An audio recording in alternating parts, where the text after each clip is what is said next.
Sebagai anak muda, pahlawan saya, ikon saya adalah Mustafa Kemal Atatürk.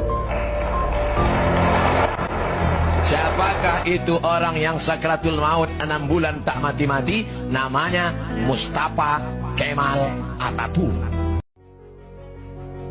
Mustafa Kemal Atatürk adalah presiden penghancur Khalifah Utsmani. Dialah presiden pertama dari Republik Turki sekuler. Dialah dalang dibalik kekacauannya Khilafah Utsmani sampai Khilafah Utsmani harus runtuh pada 3 Maret 1924. Dan ketika Mustafa Kemal Atatürk berkuasa di Turki, dia menjadi diktator pertama di dalam dunia Islam. Dia memerintah dengan tangan besi. Habis semua umat Islam dalam genggaman tangannya. Tangannya berlumuran darah umat Islam yang menghendaki agar Khalifah Utsmani kembali menghiasi bumi Istanbul. Mustafa Kemal juga yang menghapus segala bentuk hukuman syariah.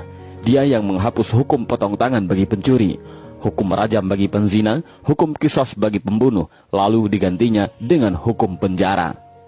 Tak hanya itu, Mustafa Kemal juga menghapus hukum waris, menyamaratakan ahli waris laki-laki dengan ahli waris perempuan, menghapus hukum hijab bagi muslimah, mengubah Masjid Hagia Sophia menjadi museum, kalimat azan diganti menjadi bahasa Turki, menggalakkan minum-minuman kamar di tempat umum, dan menjadikan majelis-majelis ilmu, kemudian menggantikannya dengan tempat-tempat lokalisasi pelacuran dan diskotik. Tak hanya mengubah sistem pemerintahan Turki yang islami menjadi sekuler, Mustafa Kemal juga memiliki sifat sombong sebagaimana Firaun. Dalam suatu kesempatan, Mustafa Kemal berpidato di hadapan para tentara ex-tentara khilafah. Dalam pidatonya itu, Mustafa Kemal membanggakan dirinya dengan berkata, "Kini sekarang siapa yang berkuasa, aku atau Tuhan?" Dengan perasaan takut, para tentara itu serentak mengucapkan, "Andalah paduka yang kami takutkan sekarang." Mendengar jawaban dari para tentara itu, senyum kesombongan mengukir di bibir Mustafa Kemal.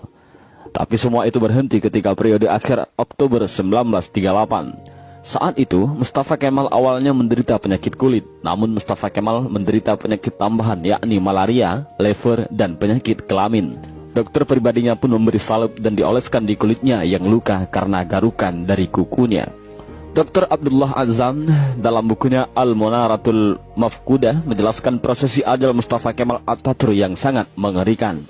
Menurut Dr. Abdullah Azzam, sebuah cairan berkumpul di perutnya secara kronis, ingatannya melemah, darah mulai mengalir dari hidungnya tanpa henti. Untuk mengeluarkan cairan dalam tubuhnya, dokter pun menusuk jarum di perutnya. Tapi hasilnya perutnya membusung dan kedua kakinya membengkak. Wajahnya pun menjadi pucat pasi dan terlihat seperti tengkorak. Mustafa Kemal yang sedang sakit menderita itu, kesehariannya dilengkupi rasa panas yang luar biasa. Bahkan, gatal-gatal dari tubuhnya semakin menjadi-jadi, hingga dia merasa tak tahan lalu menjerit sampai terdengar di seluruh istana. Para pekerja istana sangat ketakutan. Ketika Mustafa Kemal sudah menjerit karena kesakitan, badannya yang panas hingga melebihi suhu normal membuatnya tak mau masuk istana. Dia meminta dibawa ke tengah-tengah laut untuk menurunkan suhu tubuhnya, tapi suhu tubuhnya selalu naik dan malah panas. Syekh Dr. Said Husin Al-Afani dalam kitabnya Al-Jaza min Jinsil Amal mengisahkan bahwa sebenarnya Mustafa Kemal sudah mulai menderita kanker hati pada tahun 1936. Tapi anehnya para dokter yang mendiagnosa baru mengetahui Mustafa Kemal terkena kanker hati pada tahun 1938. Dan puncaknya, pada pagi hari tanggal 10 November 1938, Mustafa Kemal dinyatakan mati oleh tim dokter. Sakratul maut yang amat mengerikan bagi pengkhianat dan penghancur Khalifah Utsmani.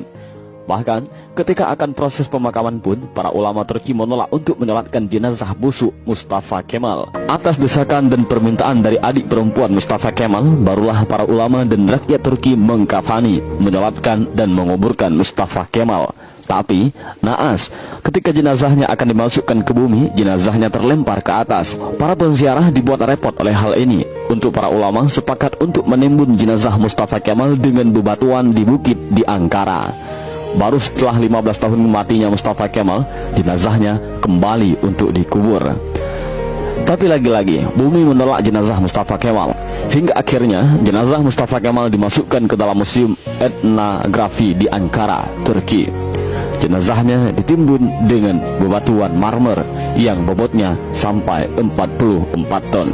Dan jika Anda pergi ke Museum Etnografi di Turki untuk melihat makam Mustafa Kemal, para pemandu museum pasti akan menyemprotkan parfum yang paling wangi ke pakaian Anda. Sebab, jika Anda sudah mendekati makam Mustafa Kemal, pasti akan tercium bau yang lebih busuk dari bangkai. Pihak museum pun mengakui jika sumber bau busuk itu bukan dari WC ataupun septic tank yang bocor, melainkan di areal makam Mustafa Kemal Atatürk. Kisah ini memberikan iktibar, seperti kata beberapa ulama,